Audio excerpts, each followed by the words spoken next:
Hi hello നമസ്കാരം, welcome back everybody. This is Srinath Nandipulam.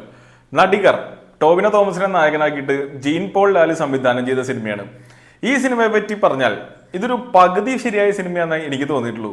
Gene Paul ലാലിന്റെ ഇതിന് മുമ്പത്തെ സിനിമയാണ് നമ്മുടെ ഡ്രൈവിംഗ് ലൈസൻസ്. അതിന്റെ ഏറ്റവും സ്ട്രോങ് പോയിന്റ് അതിന്റെ റൈറ്റിംഗ് ആണ്, എഴുത്താണ്. സച്ചി ആയിരുന്നു എൻ്റെ എഴുത്തുകാരൻ. നടികറിന്റെ ഏറ്റവും വീക്ക് പോയിന്റും എഴുത്തായിട്ടാണ് എനിക്ക് തോന്നിയത്. കാരണം ഇതിലത്തെ കഥാപാത്രങ്ങളെ നമ്മൾക്ക് ശരിക്കും കണക്ട് ചെയ്യാൻ പറ്റും. അവരെന്താണെന്നൊക്കെ കൃത്യമായിട്ട് അവർക്കൊരു ഐഡന്റിറ്റി ഒക്കെ കറക്റ്റായിട്ട് എസ്റ്റാബ്ലിഷ് ആവുന്നുണ്ട്. അവർ തമ്മിൽ ഡൈനാമിക്സ് ഒക്കെ വർക്കാവുന്നുണ്ട്. പക്ഷെ ഇവർ സംസാരിക്കുന്ന കാര്യങ്ങളും അല്ലെങ്കിൽ സിനിമയിലെ സാഹചര്യങ്ങളും ഒരു സ്വാഭാവികമായ ഒഴുക്കിലൂടെ ഒന്നല്ല വന്ന് നിൽക്കുന്നത്. പല സ്ഥലത്തും ഒരു ഫ്ലോ ഇല്ലാത്ത പോലെ തോന്നി. പല കാര്യങ്ങളും ഫോഴ്സ്ഡ് ആയിട്ട് പോലെ തോന്നി. ഇത് മലയാള സിനിമയിലെ ഒരു സ്ട്രഗ്ലിംഗ് സൂപ്പർ സ്റ്റാറിനെ പറ്റിയുള്ള സിനിമയാണ്. 2-3 സിനിമകൾ ഹിറ്റായി സൂപ്പർ സ്റ്റാർഡത്തിലേക്ക് എത്തിയിട്ട് പിന്നെ ആ സ്റ്റാർഡം എന്താ പറയുക കൊണ്ടു നടക്കാൻ പറ്റാത്ത അതിന് സ്ട്രഗിൾ ചെയ്യുന്ന ഒരാളെ പറ്റിയാണ് ഈ സിനിമ. അപ്പൊ അയാളുടെ ചുറ്റുള്ള ആൾക്കാരും സിനിമ ഇൻഡസ്ട്രി എങ്ങനെ വർക്ക് ചെയ്യുന്നു, ബിഹൈൻഡ് ദ ക്യാമറ ഇയാളുടെ ലൈഫ് എന്താണ്, പേഴ്സണൽ സ്പേസിൽ ഇയാൾ എങ്ങനെയാണ്, അത് കഴിഞ്ഞ് ക്ലൈമാക്സിലോട് എത്തുമ്പോൾ ഇയാൾക്ക് എന്തൊക്കെ ചേഞ്ച് വരുത്തുന്നുണ്ട്, അതിന്റെ ജേർണി എന്താണ്, എങ്ങനെയാണ് അതിൽ അയാൾക്ക് മാറ്റങ്ങൾ വരുന്നത്, അങ്ങനത്തെ കാര്യങ്ങൾ ഡിസ്കസ് ചെയ്യുന്ന സിനിമയാണ്. പക്ഷെ നേരത്തെ പറഞ്ഞ പോലെ അതിൻ്റെ ഒരു സ്വാഭാവികത ഇല്ലായ്മ ഭയങ്കര കാര്യമായിട്ട് മുഴച്ചു നിൽക്കുന്നുണ്ടായിരുന്നു. ഭയങ്കര ഹാർട്ട് വാമിംഗ് ആയിട്ട് സിനിമ കണ്ട് ഇറങ്ങിപ്പോരേണ്ട ഒരു തീം ഈ സിനിമയ്ക്ക് ഉണ്ട്. അത് വർക്കാവാത്തതിൽ ചെറിയൊരു വിഷമമൊക്കെ ഉണ്ട്. സിനിമയിൽ ഒരു ഫൈറ്റ് സീക്വൻസ് ഉണ്ട്. ആ സീക്വൻസ് എന്തിനാന്ന് സത്യം പറഞ്ഞാൽ മനസ്സിലായില്ല. അത് എന്തിലേക്കാണ് ലീഡ് ചെയ്യണതെന്ന് സത്യം പറഞ്ഞാൽ കണക്റ്റ് ആയില്ല.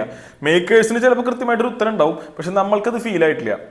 അതേപോലെ കഥാപാത്രത്തിന് അങ്ങേരുടെ ക്യാരക്ടറിൽ കാര്യമായ മാറ്റം വരുത്തുന്ന ഒരു സംഭവം സിനിമയിൽ സംഭവിക്കുന്നുണ്ട്. ആ സംഭവത്തോടെയാണ് ഇയാൾക്ക് മാറ്റം വരുന്നതെന്ന് പിന്നീട് പറയുന്നുണ്ട്. പക്ഷെ ഇത് സംഭവിക്കുന്ന സമയത്ത് നമുക്കത് കിട്ടുന്നില്ല. അപ്പൊ അങ്ങനെ കുറച്ച് പ്രശ്നങ്ങൾ സിനിമയ്ക്ക് തോന്നി. ജോക്സ് ഉണ്ട്, എല്ലാ ജോക്സും ലാൻഡ് ആയിട്ടില്ല. ലാൻഡ് ആയതൊക്കെ അത്യാവശ്യം നല്ലതായിരുന്നു. ഇമോഷൻസിന്റെ കേസും അതുപോലെ തന്നെ എല്ലാം കൂടി കണക്ട് ആയിട്ടില്ല. കണക്ട് ആയ കാര്യങ്ങളൊക്കെ അത്യാവശ്യം കൊള്ളാം.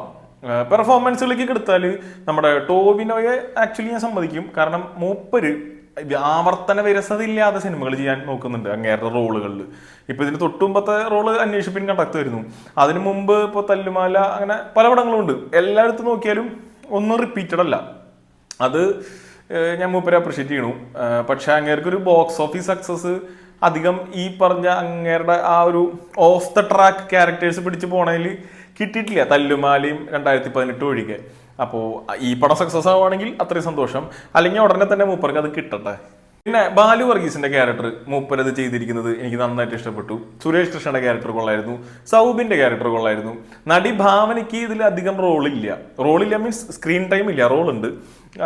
ഉള്ള പോർഷൻ വളരെ നന്നായിട്ട് തന്നെ ഭാവന ചെയ്തിട്ടുണ്ട്. പക്ഷെ മൊത്തത്തിൽ ആക്ടിങ് ആയാലും കോമഡി ആയാലും ഇമോഷൻ ആയാലും പാർട്ടായിട്ട് വർക്കായിട്ടുള്ളൂ. ഇപ്പൊ ജീൻ പോൾ ലാല് അടുത്ത സിനിമയിൽ കുറച്ചും കൂടി ബെറ്റർ സ്ക്രിപ്റ്റ് ഒക്കെ ആയിട്ട് വന്ന് നല്ലൊരു സിനിമ ചെയ്യട്ടെ എന്ന് വിചാരിക്കാം. അടുത്ത പടത്തിന്റെ വിശേഷമൊക്കെ ആയിട്ട് വീണ്ടും വരാം.